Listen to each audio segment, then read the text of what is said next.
आता काय सांगाल, सभा संपन्न झालेली आहे, काय सांगाल, काय काय मशाल आज सन्माननीय आमचे युवराज सम्राट अजय ठाकरे साहेब यांची आज रांजणगाव शेतकरी सभा झाली. आम्ही आज होतो. या सभेत बोलल्याप्रमाणे जे भाजपला आज जाग आली 4 विषयाची, कोणते तर 4 विषय साहेबांनी सांगितलं. पहिले शेतकरी, कामगार, गरीब, महिला, हे 4 ह्या गोष्टी आहेत.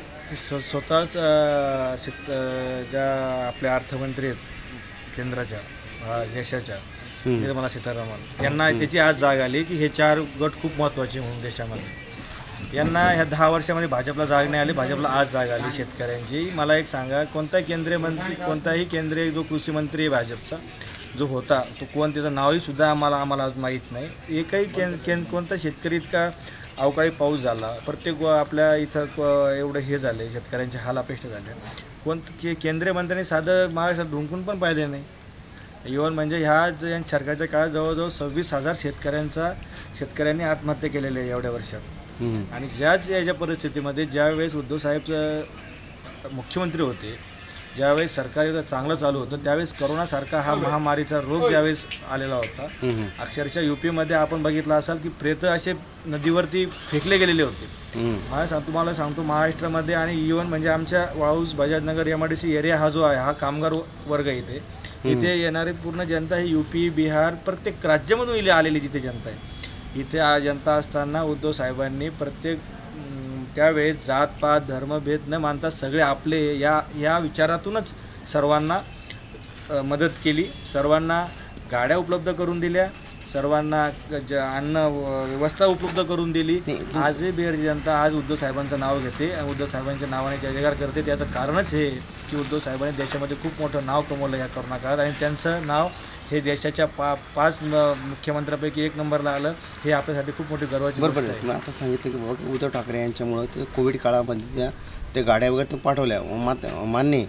पण सर्वात महत्त्वाचा विषय हा आहे की आपण जर पाहिलं तर ह्या काळामध्येच उद्धव ठाकरेंचा आरोपसुद्धा करण्यात आले की बाबा हे घराच्या बाहेर निघले नाही, त्याने काही कोणतंही काम केलं नाही. तुम्हाला चांगली गोष्ट ही माहिती आहे की त्यावेळेस उद्धव साहेबांवर शस्त्रक्रिया झालेली होती. शस्त्रक्रिया झालेली असताना उद्धव साहेब वेळोवेळी सांगत होते, सर्वांना सांगत होते की तुम्ही सुद्धा घराबाहेर पडू नका, कारण त्यावेळेस काळच तसा होता करोनाचा.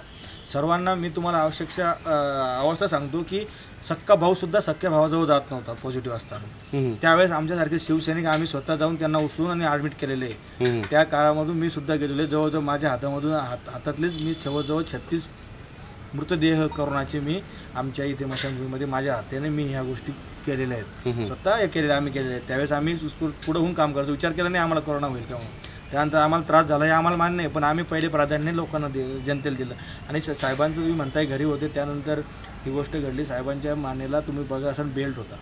बेल्ट का होता तर याच्यामागं कारण होतं की ते स्पायनल कॉर्ड जो असतो त्याच्यामध्ये जी एक हे असते एकदम शस्त्रक्रिया ती खूप नाजूक होती. त्यावेळेस साहेबांचं पूर्ण शरीर हे बंद पडलं होतं काम करण्याचं. साहेब 6 महिने रेस्टवर होते. हे सगळे गोष्टी हे सर्व माहीत होते. स्वतः नरेंद्र मोदी स्वतः 2 दिवसापूर्वी ही गोष्ट मोदींनी बोलली. मोदी बोलले की मी उद्धव साहेबांचा या गोष्टीसाठी पाठपुरावा केला की त्यांची तब्येत कशी आहे, यातून तुम्ही विचार करा की साहेब खरंच आजार नव्हते का होते. आणि मोदी साहेब हे सुद्धा बोलले की उद्धव साहेबांना जेव्हा कोणती गरज पडेल त्यावेळेस सगळ्यात पुढून धावून येणार मी असेल. आज नरेंद्र मोदींना हे शब्द बोलावे लागले का, कारण उद्धव साहेबांची लोकप्रियता तितक्या लोकांपर्यंत पोहोचलेली आहे, कारण की उद्धव साहेबांनी जात-पात धर्मभेद याच्या पलीकडे जाऊन काम केलेलं आहे.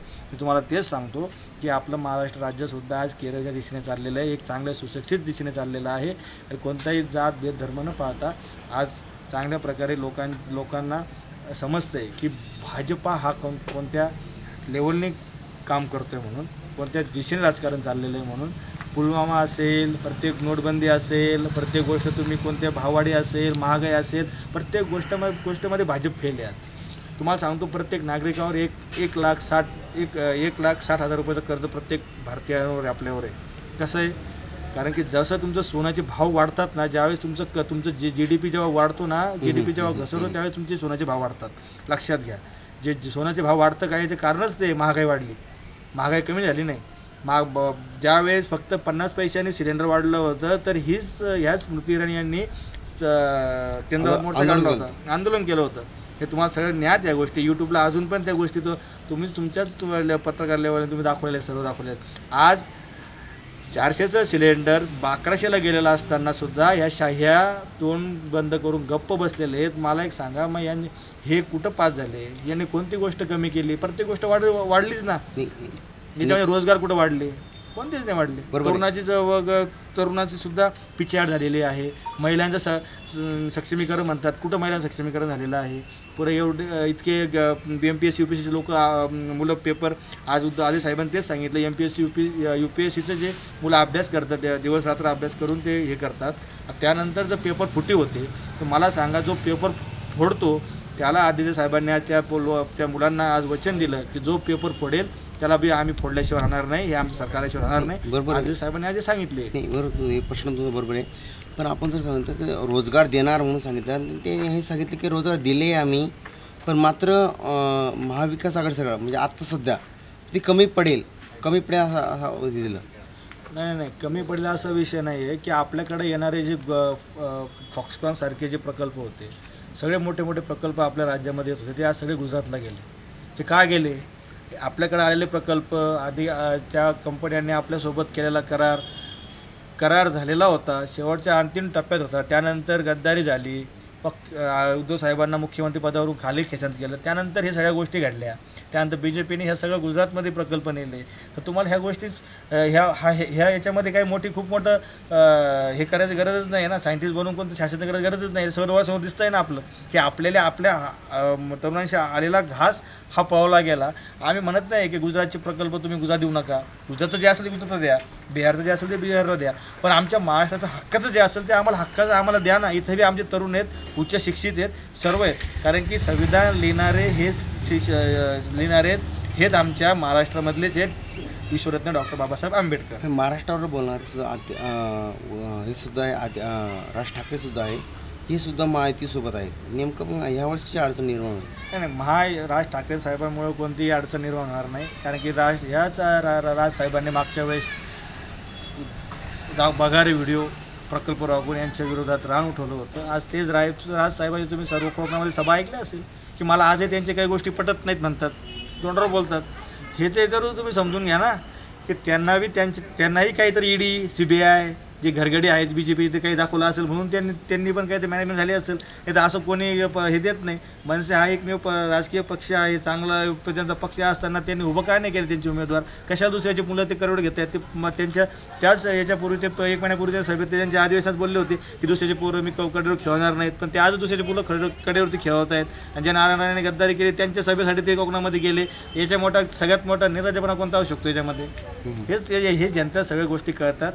ED CBI इन्कम टॅक्स ह्या गोष्टी कोणाला माहीत नव्हत्या. ह्या BJPने 10 वर्षात लोकांना दाखवल्या की हे लोक बी अशा यंत्रणा बी केंद्रीय यंत्रणा असतात म्हणून. हे लोक हे आतापर्यंत आपण कधी बघितलेलं नव्हतं. ह्या 10 वर्षात लहान मुलाला विचारा तुम्ही, ED CBI ते सुद्धा सांगतात लगेच. आज शॉर्टमध्ये तुम्ही काय आव्हान करणार? मी इतकंच आव्हान करेल की कोणताही जातपात भेद धर्म न पाहता एक मनाने एक चांगल्या मनाने एक फक्त विचार करायचा आहे की 10 वर्षात BJPने आपल्यासोबत काय आपल्यासाठी काय केलं, महाराष्ट्रासाठी नव्हे तर देशासाठी काय केलं, हे फक्त फक्त 10 मिनटं वेळ काढून फक्त एक शांतचित्तेने फक्त डोळे बंद करून एकदा विचार करा. तुम्हाला त्याचे प्रश्न आपोआप भेटतील. मला सांगायची त्यात गरज नाही, कारण की आपले सर्व जनता हे सुजाण आहेत, सुशिक्षित आहेत, शिक्षित आहेत. सर्वांना एवढी इतके सांगायची गरज नाही. फक्त विचार करायचा. फक्त अंधभक्त होऊन चालत नाही. त्यासाठी कोणती गोष्ट खरंच गोष्ट झालेली असेल तर ती दिसली पण गेली पाहिजे. फक्त मोठे घोषणा करायच्या आणि काही करायचं नाही, ह्या गोष्टी चुकीच्या आहेत. म्हणून BJP 10 वर्षात नरेंद्र मोदी सरकार हे पूर्ण फेल ठरलेलं आहे. मी मोदी सरकार म्हणतच नाही, मी भारत सरकार म्हणतो. हे कारण की हे कोणाच्या एकट्याचं सरकार नावानेचं सरकार चालू शकत नाही. हे सरकार तुमचं आमचं आहे, हे भारत सरकार आहे. हे 10 वर्षात फेल ठरलेलं आहे. ते विचारतात 10 वर्षात यांनी काय केलं, 7 वर्षात काँग्रेसने काय केलं, त्याच मोदींनी 10 वर्षात काय केलं पहिले हे सांगावं, मग काँग्रेसला विचारावं. त्यांच्या पूर्ण शासकीय कंपन्या विकायला काढल्या, जवळजवळ अर्धे ते केलं. मला एक सांगा, आज तुम्ही मिलिटरी भरती तुम्ही करतायत कशावर? कॉन्ट्रॅक्ट घ्यायचं. मला सांगा, देशाची सुरक्षा तुम्ही कुठं लावतायत? कोणत्या वेळेला धरतायत? पोलीस भरती करतायत, कॉन्ट्रॅक्टवर करा, तुमचं चालू आहे. तुम्ही कोणत्या दिशेने चाललात? जो कॉन्ट्रॅक्टवर काम करून तो विचार नाही करणार सुरक्षेचा आणि याचा विचार नाही करणार, देशाच्या सुरक्षेचा विचार नाही करणार. तो फक्त म्हणून मी 6 महिने कमवतो नंतर मी घरी जाऊन बसतो. हे गोष्टी चुकीच्या आहेत. म्हणून मी ह्या गोष्टी सर्व नागरिकांना कळतात. आणि BJP शेतकरी असेल, कामगार वर्ग असेल, कामगारामध्ये कायद्यामध्ये जो त्यांनी बदल केला, शेतकऱ्याच्या याच्यामध्ये तो त्यांनी अजूनही तो शेतकऱ्यांचा स्वामीनाथन आयोग लागू करण्याची घोषणा केली, ती लागू केलेली नाही. 370 कलम हटवली म्हणताय. 370 कलम हटवली. A आणि B आहे त्याच्यात, फक्त A हटवलं आहे. 370 नाही हटलेली अजून पण, हे लक्षात घ्या. हे फक्त पुडीवाले आहेत, पुड्या सोडणारे काम करतात. आपण फक्त म्हणतो की उघडा डोळे, नीट बघा. आणि खरंच सांगतो तुम्हाला की तुम्ही खरंच सुशिक्षित असाल, हुशार असाल, शिक्षित असाल तर तुम्ही खरं नक्की विचार करणार की आपण मतदान कोणाला केलं पाहिजे. म्हणून तुम्हाला नम्र विनंती करतो की या कुठेही महाराष्ट्र तरी माती खाणार नाही. यांना तर महाराष्ट्र गाडणार, त्यांची जागेना दाखवणार. महाराष्ट्रामध्ये तुम्हाला सांगतो इंडिया आघाडी, महाविकास आघाडीचं मोठ्या मताधिक्याने मोठ्या जागा या ठिकाणी निवडून येतील. हेच तुम्हाला ह्यावेळी सांगतो. जय हिंद, जय महाराष्ट्र. तर सभा संपन्न झालेली आहे. नेमकं ती सभा ऐकली तुम्ही, काय वाटलं तुम्हाला? हो, आत्ताच मी सभा ऐकून आलेलो आहे की या ठिकाणी आमचे युवकांचे नेते आले होते, आपले आदित्य ठाकरे साहेब, आणि त्यांनी योग्य मार्गदर्शन केले. आणि या BJP सरकारमध्ये जे युवकांना रोजगार भेटलेला नाही आहे तो आम्हाला आदित्य साहेबांनी सांगितलेला आहे की यामध्ये युवकांची कशी पिछेहाट झालेली आहे, कसे प्रकल्प बाहेरच्या राज्यामध्ये गेलेले आहेत, जसे गुजरात म्हणा किंवा अदर राज्यामध्ये गेलेले आहेत. आणि त्यावेळेस आमचे डोळे उघडले आहेत की युवकांचे 2 कोटी आम्हाला रोजगार देणार म्हणते, पण आम्हाला एकही रोजगार कोणाला दिला नाही. सर्व युवक आपले रस्त्यावर आलेले आहेत. आणि जसे आमच्या संभाजीनगरामधून जे तो आपले निवडून उभा आलेले दुसरे जे गद्दार जी सेना आहे त्यांचे जे आपले निवडून आलेले भुमरे साहेब, त्यांनी आम्हाला युवकांना फक्त चॉकलेट दिलेले. आमच्या युवकांना फक्त त्यांनी नशेला लावायचं काम केलेलं आहे, बाकी काहीच नाही आहे. फक्त त्यांनी वाईन शॉप खोलून घेतलेले आहेत, बाकी काही नाही. आम्हाला कोणता कारखाना दिलेला नाही, आम्हाला कोणता रोजगार दिलेला नाही. काय वाटतं भावी कोण राहील भावी खासदार? भावी खासदार हे आमचे चंद्रकांत खैरे साहेब राहणार आहे. आणि आम्ही निष्ठावंत आहेत, आम्ही चंद्रकांत खैरे साहेबांसोबत आहेत.